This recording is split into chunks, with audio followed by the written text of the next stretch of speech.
Hey, my name is Owen. I'm 30 years old, and I live in a converted foreman's cottage on the edge of a working orchard outside of Wenatchee, Washington, apple country. The kind of place that smells like something specific in October and like nothing else the rest of the year, and you either love that or you don't, and I love it completely. I work as an orchard manager. I run 112 acres of apple trees, Honeycrisps, Fujis, a block of old Gallus that are past their commercial prime but that the owner, a man named Walt Brewer, won't pull because his father planted them, and sentiment is allowed to cost something. My days are governed entirely by the trees and by the season. Spring means thinning and frost watch. Summer means irrigation and pest management and the first sizing runs on the Honeycrisps. Fall means harvest, crews of 12 to 20 people. The mechanical harvester for the big blocks, hand-picking for the slopes where the grade won't allow a machine. Winter means pruning, which I do myself mostly. Walking the rows in the cold with loppers and a handsaw. Making the decisions that will shape the next 3 years of each tree's production. I am alone a great deal. I prefer it. The trees don't require conversation, which suits me. I live in the cottage Walt's grandfather built for his orchard foreman in 1947. It's small, 2 rooms and a kitchen, a wood stove that I use from October through March, a porch that faces east and catches the morning light across the top of the Honeycrisp block. I have a dog named Wick, a 5-year-old border collie mix who helps me with absolutely nothing orchard-related, but is otherwise useful for the quality of company he provides. The 2 of us eat dinner together most nights, which sounds eccentric until you understand what the alternative is. The phone lights up when there's something wrong with a tree or a price break at the equipment dealer, or on Sundays when my mother calls from Yakima to make sure I'm eating enough vegetables. I tell her, I eat apples. She does not find this as reassuring as I intend it. I am not someone who talks about his interior life easily. My mother would tell you this is the defining characteristic of every Braddock male going back 4 generations, and she isn't entirely wrong. What I can tell you is that the quiet of the cottage and the rows and the dog had been enough for a long time, and I had stopped examining whether enough was all it needed to be. Then a car with California plates turned off the county road in the 3rd week of September and came down the orchard access lane at 10 in the morning, which was not the time or direction from which Walt's usual visitors arrived, and everything that had been still for a long time began, slowly and then all at once, to move. I was in the Honeycrisp block when I saw the car, a silver sedan, rented. I could tell by the plates and the newness of it. It parked near the equipment barn, and a man got out. Tall, good-looking in a way that was obvious from 30 yards. The kind of clothing that communicates money without announcing it. He looked around the orchard with the expression of someone who has arrived somewhere they didn't expect to find beautiful. A woman got out of the passenger side. She stood at the edge of the lane looking at the trees. She had dark red hair, the kind that isn't quite auburn and isn't quite brown, but lands somewhere between the two depending on what the light is doing, pulled back in a loose knot, with the sides coming down around her face. She was wearing a jacket that was too light for the Wenatchee Valley in late September, and she had her arms crossed over her chest against the chill. But she wasn't looking at anything except the trees. She was looking at them the way you look at something you didn't know you needed to see until you're standing in front of it. Her boots were the wrong kind for an orchard, city boots, low heel. Not a thought given to mud or irrigation furrows. One hand held a phone she wasn't looking at. Her eyes were moving row by row through the Honeycrisps with the slow attention of someone taking inventory of something they can't yet name. The man said something to her, and she nodded without taking her eyes off the trees. I walked over. The man introduced himself as Cole Archer. He was Walt's nephew from Sacramento, the one Walt had mentioned in passing, the one who handled the estate planning side of the family's interests. He had the warm, practiced confidence of someone who is comfortable in every room he enters, because he has made himself comfortable in every room he has ever entered. He shook my hand and said he'd heard I was doing exceptional work with the Honeycrisps. I thanked him and believed none of it and liked him anyway, because he said it without pretense. "This is my sister," he said, gesturing toward the woman. "Mara." She turned from the trees. Her eyes were dark brown and direct, and she had the look of someone emerging from a thought rather than from a conversation. She looked at me like she was actually seeing me, which sounds like a simple thing and is not. "Sorry," she said. "I got lost in the rows." She said it without embarrassment, the way you say something true that doesn't need qualifying. She put out her hand. I shook it. Her grip was firmer than I expected. "Do they always look like this in September?" "Late September, yes," I said. "The color comes in around now." "It's extraordinary," she said. She wasn't flattering the orchard. She was describing it.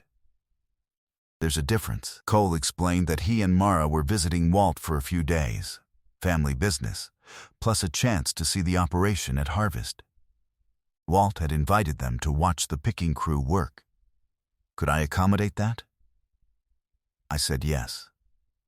I showed them where to stand, which was out of the way of the harvesting equipment, but close enough to see the hand picking on the slope section. Mara asked 3 questions in the first 10 minutes that told me she had been paying attention to something relevant before she arrived, about the timing of the harvest window, about what happens to the apples that don't make grade, about the difference in flavor between machine and hand-picked fruit. Good questions. The kind you don't ask unless you actually want the answer. Cole took a phone call and walked away. Mara stayed. We stood at the edge of the slope block and watched the crew work for a while without talking. Wick came and sat between us because Wick has no concept of appropriate social distance with people he has decided to approve of. Mara looked down at him and then at me. "Is he useful?" she said. "Not even slightly," I said. She smiled. "A real one. Quick, over almost before it fully formed." "What do you do with the culls?" she said. "The apples that don't meet grade. Juice operation 2 miles north takes them," I said, "and I keep some. There's nothing wrong with them that a pie would notice." "You bake?" she said. "No," I said. "I mean theoretically." She looked at me sideways. "Something behind her eyes, that's honest," she said. "It seemed like the right call," I said. They were staying through the weekend. Walt had them in the main house. In the evenings, Walt liked to sit on the farmhouse porch after dinner, and he'd taken to asking me to join when Cole was visiting. Because Walt was in his mid-70s and preferred company he didn't have to perform for, and Cole required a certain amount of performance. I came on Friday evening and found all 3 of them already there. Walt in his usual chair, Cole with a glass of something, Mara on the porch steps with her knees drawn up and her eyes on the darkening valley below. Cole and Walt talked about business things, pricing, the estate structure, the question of what happened to the orchard in the long term. I half listened. My attention went where it went, which was down the steps. Mara wasn't part of the conversation and didn't seem to need to be. She was watching something in the tree line at the orchard's edge. A barn owl had been hunting that fence line for 3 seasons and came out around this hour most evenings. I watched to see if she'd spot it. She did. She went very still when it appeared. She watched it work the fence posts without making a sound. When it folded into the dark again, she turned and found me watching her, and she didn't look away immediately. "Does it come every night?" she said. "Most nights," I said. "How long have you been watching for it?" 3 years, I said. She considered this. "That's a long commitment to something that doesn't know you're there," she said. "Most things worth watching don't," I said. Cole said something behind us, and we both turned back to the porch, but the quality of the silence between us afterward was different from before. It had weight. Not uncomfortable weight. The other kind.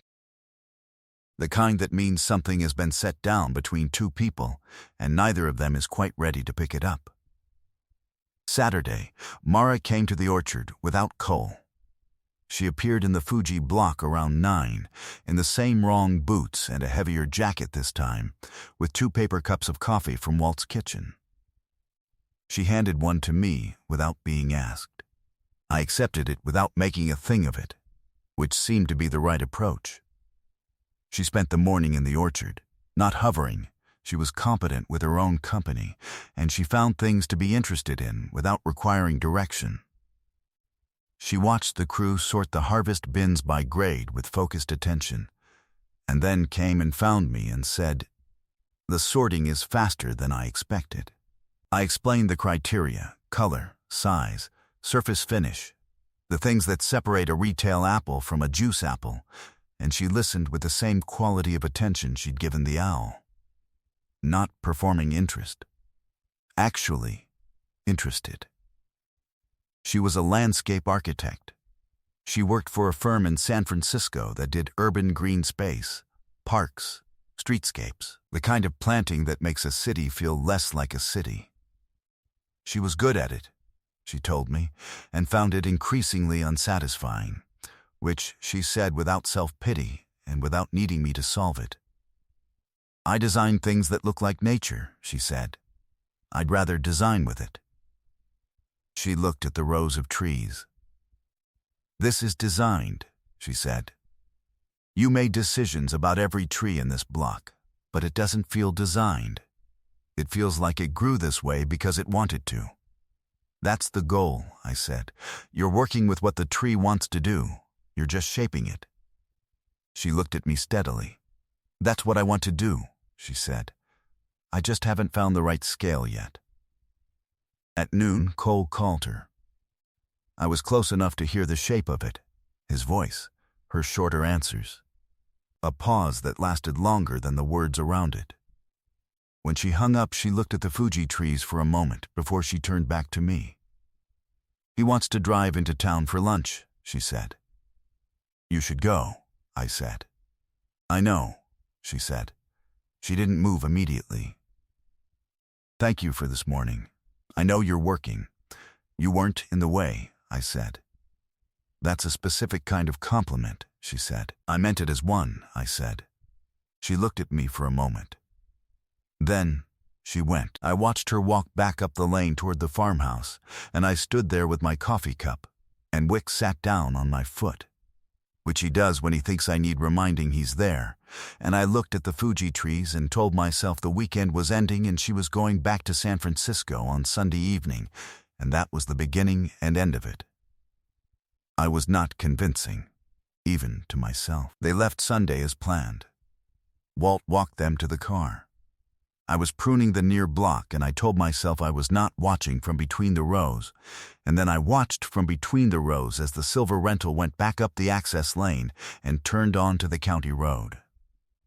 October became November. The harvest finished. The crew left. The orchard settled into its winter quiet, which is the deepest quiet there is. 112 acres of bare trees, the frost in the furrows, the cold light coming flat across the valley. I pruned. I walked the rows. I had dinner with Wick and read by the wood stove, and went to bed at a reasonable hour and told myself this was fine, which it was. It was exactly what my life was and had been, and I had found it sufficient. Walt mentioned her once, in passing, in early November, something about Cole calling, how Mara had apparently said she thought the orchard was remarkable. He said it without looking at me, which was its own kind of communication from a man who had known me 6 years and had made a study of what I didn't say. I said that was kind of her to say. He made a small sound of agreement and changed the subject. In the 3rd week of November, she emailed. She'd gotten my address from Walt, she said. She hoped that was all right. She had a professional question. She was developing a proposal for a project that involved an orchard component, a community orchard in a park redevelopment in the East Bay, and she wanted to understand the spacing decisions, the rootstock considerations, the things that made an orchard functional rather than decorative. Would I be willing to answer some questions? She would completely understand if I preferred not. I wrote back the same day. Yes, what did she want to know?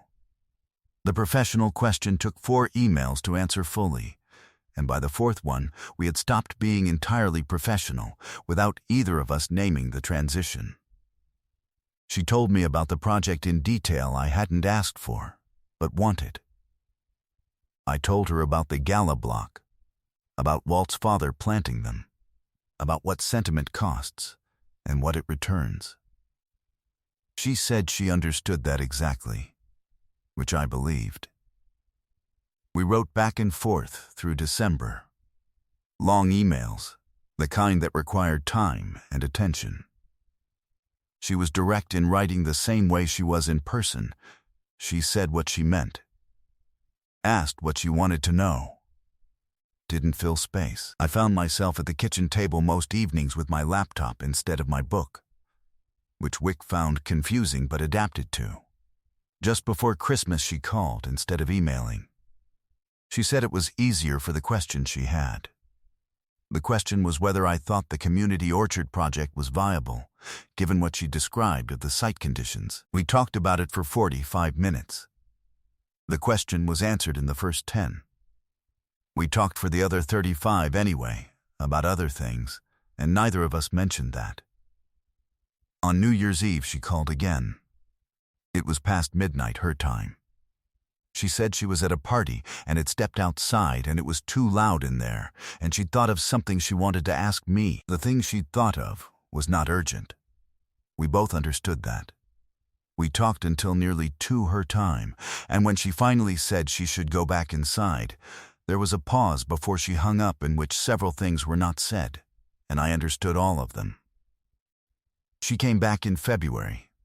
Cole had business in the Seattle area and she came with him, and they stopped in Wenatchee on the drive. This time, Walt had a dinner, neighbors, a couple from the next property over, the county extension agent who consulted on the operation, me. Mara sat across the table from me, and we talked with the ease of people who have been writing to each other for 3 months and have earned a shorthand. Cole noticed. I saw him notice. He was a perceptive man. His whole professional life was built on reading situations, and he looked between us at dinner with an expression that was difficult to interpret, something between assessment and something older and more complicated. He didn't say anything at the table. But after dinner, when Mara was in the kitchen helping Walt's wife with the dishes, he found me on the porch. She mentioned she'd been in touch with you, he said. He said it neutrally. He was leaning on the porch rail with his hands in his jacket pockets. The project, I said. The community orchard. Right, he said. He looked out at the orchard, at the bare February trees in the dark. She seems, he stopped. Tried a different approach. Mara's had a difficult few years, he said. The last relationship ended badly. She came back from it changed. He looked at me. She doesn't trust easily. I know, I said. Neither do I. He studied me for a moment. Something worked in his expression, not hostility, but the particular caution of someone who loves a person and is measuring a situation against that love. She doesn't say much about what she's feeling, he said. She leads with the practical thing and hopes you'll figure out the rest. I've noticed, I said. He looked at me a moment longer. Then he pushed off the rail. Good, he said simply, and went back inside. I'm not sure what I'd passed or failed. But he didn't say anything more about it, and the way he was with me for the rest of the evening was different from before. Easier, less the assessment, and more just the man. The next morning, Mara walked the pruning rows with me. 2 hours in the February cold, her breath making small clouds in the air. Her city coat replaced this time with something heavier and more practical. She'd asked me in December what you wore for a February orchard, and I'd told her, and she'd taken note. She asked questions about the cuts. Why this branch and not that one? How you decide what the tree needs versus what looks right. I explained the logic. You're reading the tree's history and its structure. You're making decisions about light and airflow, and the relationship between this year's cuts and next year's fruit. You're always working 3 seasons ahead. That requires a lot of faith, she said.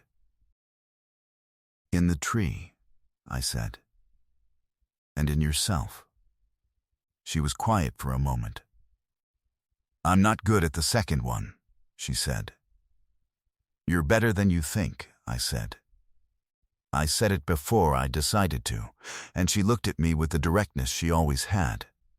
The kind that doesn't ask you to explain yourself, but doesn't let you look away either.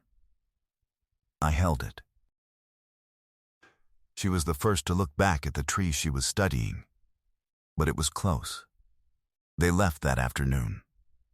Cole shook my hand at the car. Mara said goodbye with the contained quality she always had when other people were present. Correct, warm, nothing that named what was between us. Cole put the bags in the trunk. She looked at me once more over the roof of the car.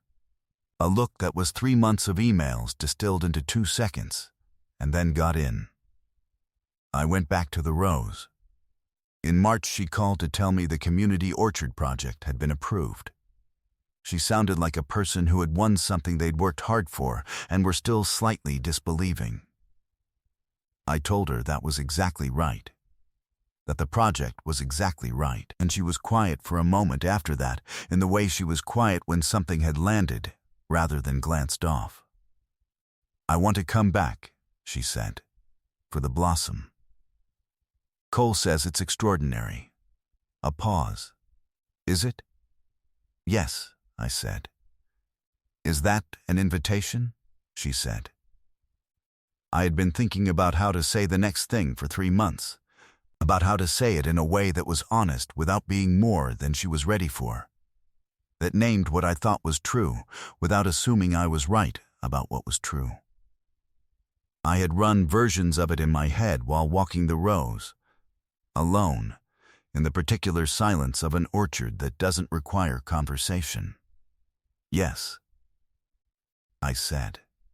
That's what it is. She came alone in April, this time without Cole, which was its own kind of statement, made without words.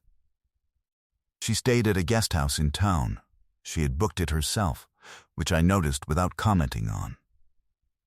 She came to the orchard every morning, for 4 days. The Honeycrisps were in full blossom, which is the thing that makes people who know the orchard in September think they've discovered a completely different place. White flowers on every branch, the smell of it moving through the rows with the spring wind. Bees working the whole block in a low collective sound that is as close to pure industry as anything I've witnessed. She stood in the middle of the Honeycrisp block on the first morning, with her eyes closed and her face tipped up, and breathed it in for a long time without saying anything. Wick sat beside her and looked up at her face with the focused attention he gives to people he's decided matter. When she opened her eyes, she looked at me and said, I understand now why you stayed. It's not only the blossom, I said. I know, she said. But it helps explain it. On the 3rd evening, she made dinner at the guest house and invited me. She cooked with the focused competence she brought to most things.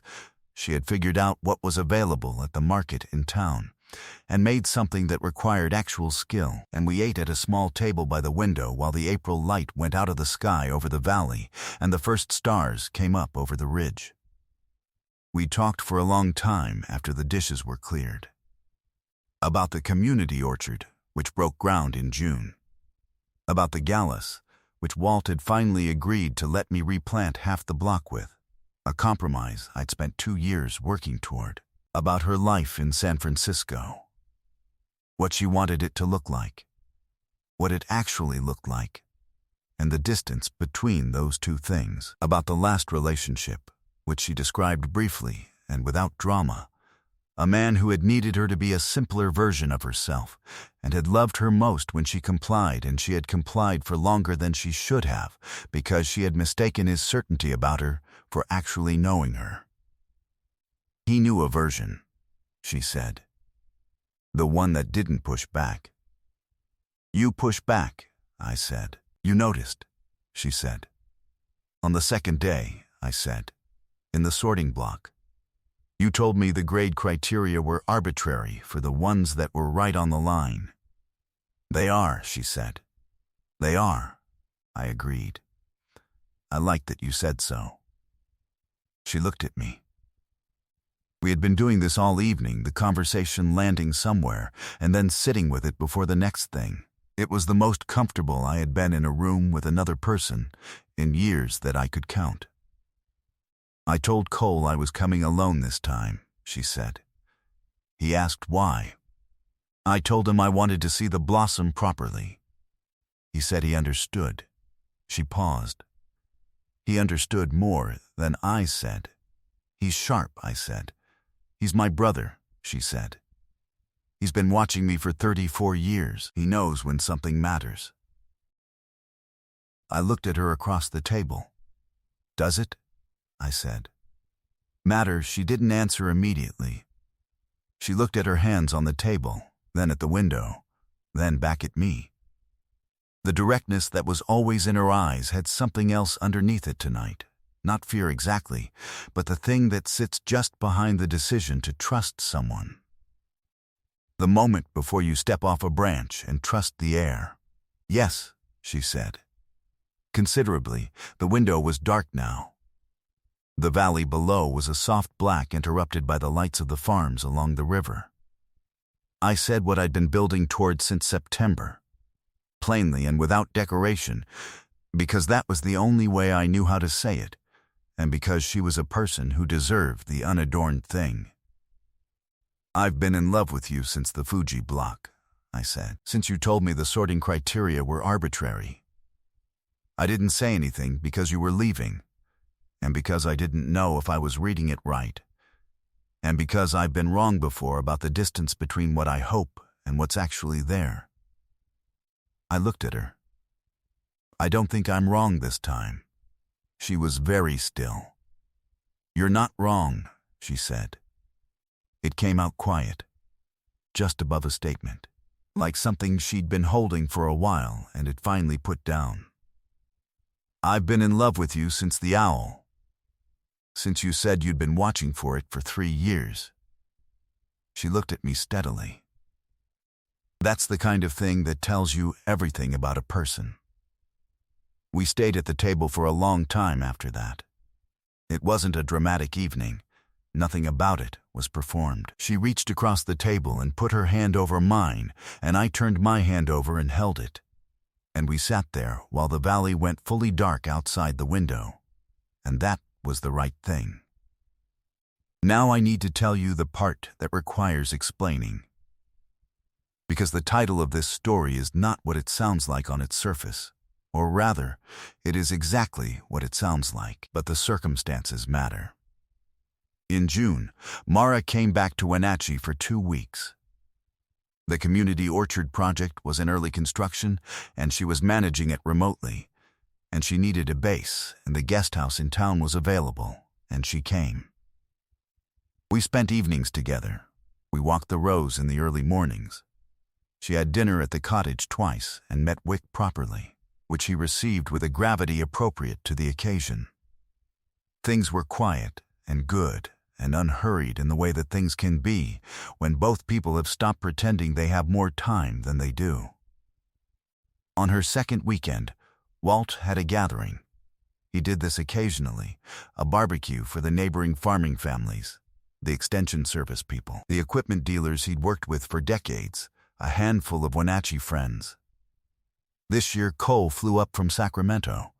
His wife Dana came with him. And there were other people, the Hendersons from the next orchard, the Briggs family from the valley below. A woman named Constance, who was some kind of cousin to Walt's wife, and who had been visiting since May with no apparent plan to leave. Constance was a warm, loud, thoroughly well-intentioned woman of about 60, who had strong opinions about other people's romantic situations, and the complete absence of hesitation about sharing them.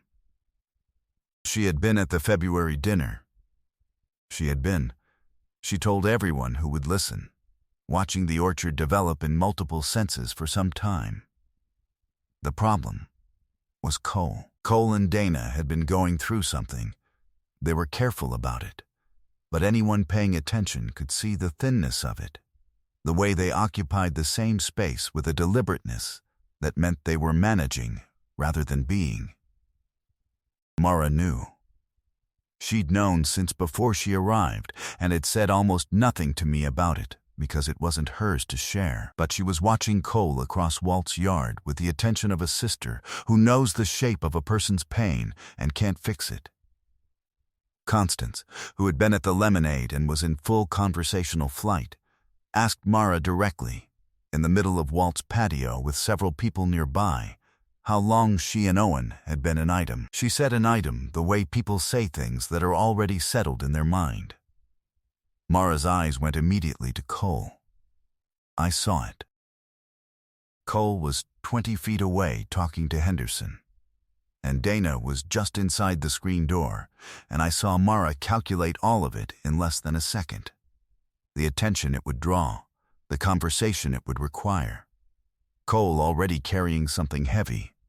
Dana already watchful for anything that looked like the family moving on while she and Cole were standing still. He's just my brother, Mara said. Cole's brother. They worked together. She said it easily, without hesitation. She had always been good at containing things. Constance accepted it, pivoted to another topic, moved on. The moment passed. I had heard it. I was close enough. I set my glass down and walked to the far side of the yard, to the fence line near the old gala block. And I stood there with my back to the party and looked at the trees, and I took a breath. And I told myself I understood why she'd said it. And I did understand why she'd said it. And understanding why didn't stop the particular cold that came in behind it. I know what it means to be the answers someone hesitates over.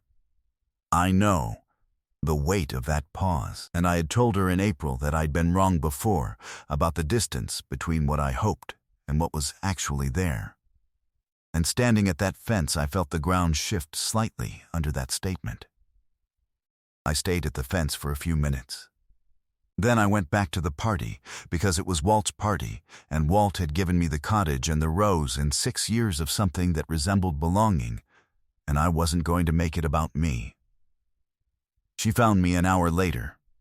I was near the equipment barn, having drifted there in the way you drift somewhere that feels solid when other things don't. She came around the side of the barn and stopped when she saw my face. "You heard," she said. "Yes," I said. She looked at me. Something in her face, not guilt exactly, but the acknowledgement of a cost. "Cole and Dana are," she stopped. "Tried again. They're in a fragile place. I didn't want to, I know," I said. "I understand why you said it." "But," she said. "But," I said. She looked at the barn wall for a moment, then at the ground, then at me. The contained quality she always had was absent. What was left underneath it was someone who was tired, not from the party, but from the longer work of managing the gap between what she felt and what she let show. "I've been doing that my whole life," she said, "hiding things because the moment isn't right or the room isn't safe or someone else has something more urgent going on." Her voice was level, but just barely. "I hid it from the man before because I thought making myself smaller was the same as being considerate." She looked at me. I told myself just now it was about Cole. And it was. But it was also, she stopped. "Fear," I said. "Yes," she said. "Fear." She said the word like it cost her something to say it out loud. I looked at her in the side light of the barn, in the June evening with the orchard behind her and the party noise from the other side of the property. She was 34 years old, and she had come back twice across 600 miles, and she had sat at a table in a guest house and said considerably. And she was standing in front of me now with the fear showing because she was done hiding it. And I had spent my whole adult life in a cottage with a dog and 112 trees, and I knew what it cost to let something matter. I'm not interested in being hidden, I said. Not because of pride. Because you don't have to. You don't have to manage everyone else's comfort at the cost of your own. Not with me. She was very still. I know, she said. That's what scared me. She met my eyes. It's easier to hide things when the stakes are low. The stakes are not low. No, I said. They're not. We stood there for a moment. The barn was warm from the day's sun stored in its wood, and the orchard was very quiet behind us, and from the other side of the property came the sound of Walt's party going on without us. I'm going to go back to the party, she said, and I'm going to find Constance. And I'm going to correct what I said. You don't have to do that, I said. I know, she said. I want to. She looked at me directly, with the full, clear attention that I had first noticed in September standing in the Honeycrisp block. Because I'm done making myself easier to dismiss. She went back around the barn. I stayed for a moment, then followed. I heard it from across the yard. Mara had found Constance near the lemonade, and she said something I couldn't make out at the distance, and I saw Constance's face open into delight. And Constance turned and looked across the yard at me with the expression of someone whose hypothesis has just been confirmed by the data, and she said something back to Mara that was probably in the vicinity of, I knew it. And then, Cole was there. He had come from somewhere, had heard enough, and he was looking at his sister with an expression that had nothing in it but the simple relief of a man who has been watching a person he loves carry something heavier than necessary and has just seen them put it down. He looked across the yard at me. He raised his glass slightly. That was all. I raised mine back. The community orchard in the East Bay opened the following spring. 18 trees, a mix of varieties suited to the coastal climate, spaced for light and airflow, rootstock selected for the specific soil composition of the site. Mara had consulted me on every decision. The opening was a Saturday, and I flew down for it, which was the first time I had been on a plane in 4 years, and which Wick did not forgive me for, until I came back 3 days later with a specific kind of treat he prefers that you can only get in California. The orchard was exactly what she'd said she wanted to build. Functional and beautiful. Designed to look like it had grown there because it wanted to. Children from the neighborhood came and touched the bark.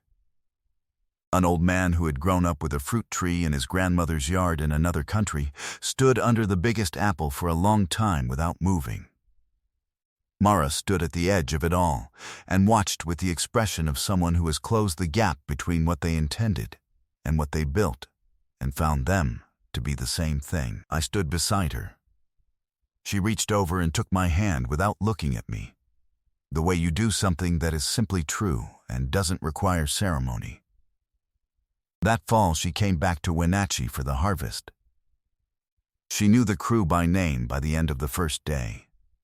She could tell a ready Honeycrisp from an unready one by color and firmness with reasonable accuracy by the end of the second. Walt watched her work and said to me, privately, in his dry and unhurried way, "She's got good instincts for what a thing needs." He was talking about the trees. He was not only talking about the trees. She is in San Francisco for now, and I am here, and that is the practical arrangement that the distance requires, and we manage it the way you manage things that are worth the management, with phone calls in the evening, and a week here, and a long weekend there, and the understanding that what is being built between 2 visits is what the cuts made in winter produce in September. which is to say everything that matters is already in the structure, and the fruit is just the proof of it. Cole and Dana worked through what they needed to work through. I don't know the details, and they aren't mine to know. But the last time he came to Wenatchee, he shook my hand the same way he had that February on the porch. The careful, weighted way. And he said, quietly enough that no one else heard, "She's different with you." Better. I told him I didn't think I'd done much. He said, "You didn't try to make her smaller." He looked at the trees. That's everything. She called me the night before she came back for the harvest. She said she was in the airport. She said she'd been thinking about what I told her in February, about pruning, that you're always working 3 seasons ahead, that the cut you make now shapes the fruit that doesn't exist yet. She said she had been thinking about that a lot, about what it means to make decisions for something you can't yet see, but trust will be there. I told her the trees were ready. The Honeycrisps were the best color I'd seen in 6 years. She said she couldn't wait. I said neither could I. There was a pause that had everything in it that our pauses always had, all the things we had gotten better at not leaving unsaid.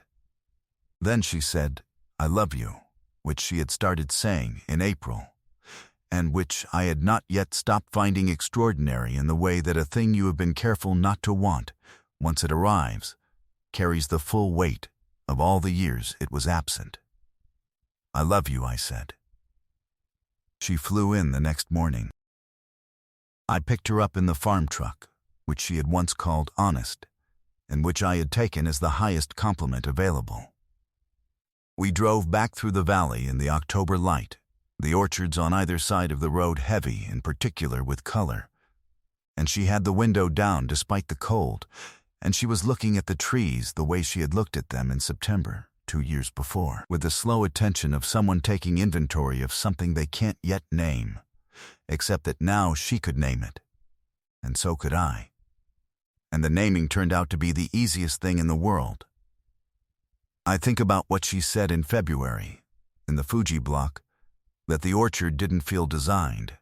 It felt like it grew this way, because it wanted to. That's the thing about careful work done over a long time. The structure disappears into the thing it produces. You can't see the cuts anymore. You can only see what came from them. And if the cuts were right, what came from them is something that looks effortless, that looks inevitable, that looks like something the world simply grew toward, because that was always where it was going. She told a room full of people he was just her brother. She said it to protect someone she loved, which is the kind of lie that is made of care rather than cowardice, and she knew the difference, and she went back and corrected it, because she knew that too. And I learned something that June evening that I had been slow to understand, that the things worth having are not the ones that come without cost, but the ones where both people decide the cost is worth it, and keep deciding. Every season, every visit, every phone call in an airport, every morning in the rows, keep deciding it. Keep choosing it, the way you choose a tree's shape not once, but year after year, cut by careful cut, because you believe in what it's going to be.